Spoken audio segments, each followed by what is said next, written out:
Hey guys, how's it going? This is Sam with the RG Reviews again.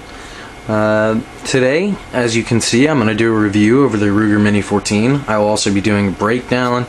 I only have about 23-24 minutes left of battery life on my camera, and I'm going to try and fit it all in while hitting on all the other parts. If I can't fit it all in while hitting on everything that I would like to, there will be a second part, so just keep that in mind. If you're watching this one and it just ends suddenly, I will pick it up in another video. I'm going to start off by going over the basics. Price. These MSRP online for about $881. This actual model is what they call tactical. You'll find them under the tactical section of the RUGER website, only because it has a shorter barrel. It's at a 16.12 inches is what the website said exactly, as opposed to 17.25, I believe, with an overall length of 36.75 inches as opposed to 37.5. So just a little shorter barrel, nothing else too different. Still your standard open breech MINI-14 M1 Grand style action, which I love about it, which is why I believe it's really reliable. And it is reliable. There's just a few little quirks that I don't like about it.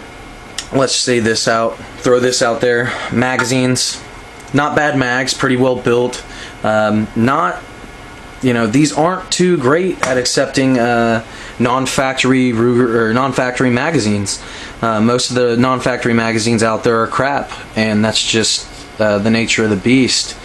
But the only reliable, real no crap reliable I can feel comfortable with buying are RUGER factory mags, which also cost an arm and a leg. On the cheap end, I'm talking $34-35 on the cheap end. I have seen them in CD&N catalog for like $25, but I didn't buy any of those at the time. This rifle comes standard with an integrated rail, which I like quite a bit. That just means with the rail integrated into the rifle, instead of having to install a whole rail piece, means you're going to get less movement in the rail. It also came with scope rings, factory RUGER scope rings, which are really nice too. Really solid scope rings. Only downside is they use a Torx fitting, which I don't see the problem with using Allen wrenches. You know, I'm a big Allen wrench kind of guy. But it's just something different. Not necessarily a bad thing, just different. It does come already ready to accept a sling.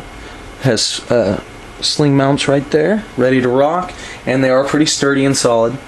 Another bad thing about this rifle, the removal of the magazine, sometimes it catches on the little knob that it's supposed to sit in, which can be a life-ending thing. See how it didn't just slide out? I had to wiggle it out almost like an AK mag. But an AK mag's actually smoother to pull out. This thing will eat up steel ammo as well as brass. Do I recommend shooting steel ammo? No. Personally, steel ammo, if you can buy brass, buy brass. But if you can only afford steel, then that's what you gotta roll with. And you make sure that your rifle can stand that steel ammo, because it does do hell on extractors.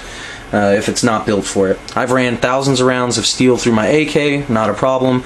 No steel is jammed in this, and I haven't had any problems with it in this yet, but, you know, anything that can go wrong will go wrong, so eventually steel will hurt your gun.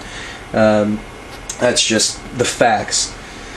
Let's see. The standard sights are a rear peep sight, aperture, or ghost ring, whatever you want to call it, and it is adjustable, and a single front blade sight. You know, these sights were already really accurate right out of the box, no need to adjust, which, you know, right on RUGER, good job.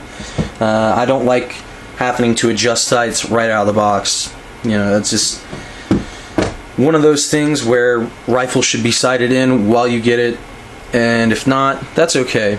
You know, it's not a giant deal. It's not going to keep me from buying a firearm. If you want to go for a more tactical look and tactical feel, ATI actually makes a decent 6-position stock, or not just 6-position stock, but a decent entire stock with a 6-position butt. It also folds, pistol grip, and it has rails. It does add weight to the rifle, and this rifle's already kind of heavy at 6.75 pounds. Or no, not 6.75 pounds, I'm sorry about that. I can't even think of it right now. Give me a minute, it'll probably hit me. Just by hand feel, it probably comes in about 7, 8, I don't know, maybe 9 pounds. That's one thing that I forgot to look up the exact specification on, but I will get back to you, or I'll just post it. I'll post it on the video itself. See, the capacity, I've seen anywhere between 5 and 30 round mags for these.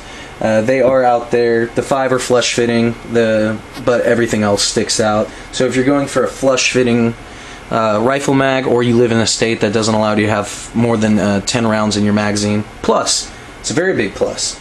I just have a 3x9 by 40 Simmons scope on here. Nothing too fancy, but it does get the job done, and it's a good range for this rifle. I have about 14 minutes left battery time. I'm pretty sure I can tear this apart and get it back together in that time, no problem. Brands of ammo I like to shoot out of here. Oh, and by the way, it does take 5.56 and 2.23, which I believe the older, before the ranch style Mini-14s came out, they only took 2.23. So if you're watching this video and you have an older one, be careful. Don't just listen to what I say. Do research on your own rifle. You know, look up your serial number and see if it is able to take 2.23. Just one of those things. Well, let's see what else. I'm gonna start breaking it down now. A bad thing that I do not like about this rifle is I need a tool of some sort to break it down. Just, you know, if you're in the heat, you need to break it down, something messes up, you need to field strip it, and it's one of those things you need this rifle to be ready to go. Don't count on it, because this is it can be kind of a pain in the butt to field strip if you're not used to doing it, if you haven't practiced. Which I might even mess up, and I've practiced this a lot on this rifle. But I'm going to start here by inserting this punch into the hole in this trigger guard right here. All you got to do, insert it, lift up a little bit, everything comes out. Trigger mechanism, trigger group mechanism, all that came right out. Stock slides right off of the gun. I'm going to set the stock over here now. I'm going to run through this kind of quickly. Now, you see the guts, the internal workings, and if next thing that comes off, spring. Remove the spring. I do keep all my parts together. The spring's fairly easy to remove, and see, that's exactly what I'm talking about. I just lost the pin that holds that holds a little cap in place, which holds that spring. That is loose on mine. It doesn't fall out while the spring has tension on it, but it can fall out, so pay attention to that. And be wary about that. I don't like a lot of guns that have a lot of loose parts just falling all over the place like that when I field strip it. Alright, now when you remove this charging handle, gas system, if you will, you have to take it out at an angle. And a couple things on here, you have to remove at angles or they just won't work. And you have to put them in at angles or they just won't work.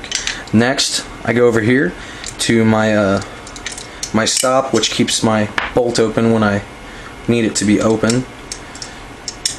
Take out the parts here, right there, and remove this pin. Now be careful, you might lose this pin. There's a spring on it that also can come off of that if you're not careful. Now, I remove the extractor, firing pin assembly, whatever you like to call it.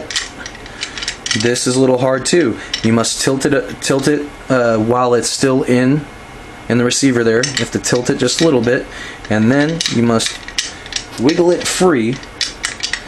There are actually notches that this slides along on the inside of the firearm here. Let me see if I can get a good picture. Sorry about this. It's a lot easier when I have two people tonight. I'm just kind of doing it on my own. Sorry about this, guys. If you look right in here, you can actually see a little notch that will slide into, and it has to be lined up pretty good, or else it will not feed in there correctly. All right, now it's all broken down, ready to clean. I'm going to reassemble it once again. Slide this back in here, and having a scope on here also makes this a little more difficult. Slide it right back in. That does take some practice. I'm not saying everybody will be able to do that right off the bat, get it in on the first time, and some of you might be really good and be able to get it in first time, every time, whatever, but that's just something I had a little difficulty with. I'd share with y'all. Now I'm going to reinsert that into the spot, and there is a little notch on this actual metal tube here where the spring attaches, where this needs to sit, or else it will not function properly. Slide the cover back on. Be careful. See, right there. Sometimes that slide, you'll bump it in an incorrect spot and it'll slide out. Alright, just check my time. I got 7 minutes left on my battery. Plenty of time to get this all back together. Oh, you can see. Put that right back together in there. Then, next step, put your charging handle back on. And usually when I'm breaking this down, I'm doing it on a flat, level surface, which helps, and not in the middle of the air, like this. Alright, here's another not so tricky part, but another part that if you don't pay attention, you might mess it up. When you're putting this back on, you need to fit this notch right here into this spot here. So when you charge it, it actually comes back. And while doing so, you need to make sure that this stays level, or else it will not slide up into the position that it needs to be for the rifle to operate. You'll get it at an angle, it'll be canted just a little bit, and it won't be able to even go back together. So just pay attention to that. Sorry if I'm rushing this too. If you have any other questions about this, I will go into more detail or just make another video. I kind of just wanted to get a video out on the Ruger MINI-14. And that's what I'm doing tonight. I'm going to take this cap, which holds my spring in place, feed that pin back in there. Hopefully you're seeing what I'm doing. You need to put this cap open end out, not closed end out, or else the spring will have nowhere to set. This was another hard part I had when I started breaking this rifle down for my first time. It would just, this spring would be really hard to get back in. But what I just ended up doing was, getting enough tension on it, sliding it back in. Oh, this is really hard doing standing up. Sorry about this, guys. I try and do them as quick as possible and accurately as possible, and tonight it just isn't happening. Which even more goes to show you that if you're really relying on this rifle as anything more than a hunting rifle or just a plinking rifle, that you might run into serious problems when it comes down to ease of use and breaking it down and putting it back together. See. Man, this is just a pain. But it happens. Everybody has their off days where stuff just isn't working for them. Mine just happens to be under the gun because my battery's about to die, which isn't awesome. Alright. As long as you keep tension all the way back up into there, you shouldn't have too much of a problem getting that on. And like I said, this is not usually how I break it down. This is usually on a flat surface. See that? There we go. Easy peasy lemon squeezy, as they say. I'm gonna slide my stock back on. I got 2 minutes left, guys, so slide your stock back on, put your trigger group back in. There is a kind of cool thing about this is there are a lot of spots where stuff is obvious that it slides in at, and if it doesn't go in there, it won't work at all. But as you saw, I had to click this down. You only have to use your hand, and it just pops right into place. I know I kind of rushed this one, but if you guys have any questions or comments about this rifle, ask me. If I don't know, I'll find out. And if you guys have anything to tell me that I don't know, I'd really appreciate it to hear it. Keep the comments constructive. As long as comments are constructive, I have no problem. Even if you prove my point wrong or you disagree with my opinion, just tell me. I'll appreciate it regardless. But let's keep them constructive. Over the last week, people have just been kind of bashing my character for no reason at all.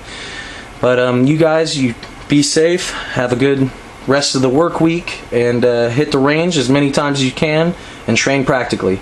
You guys have a great night and take care.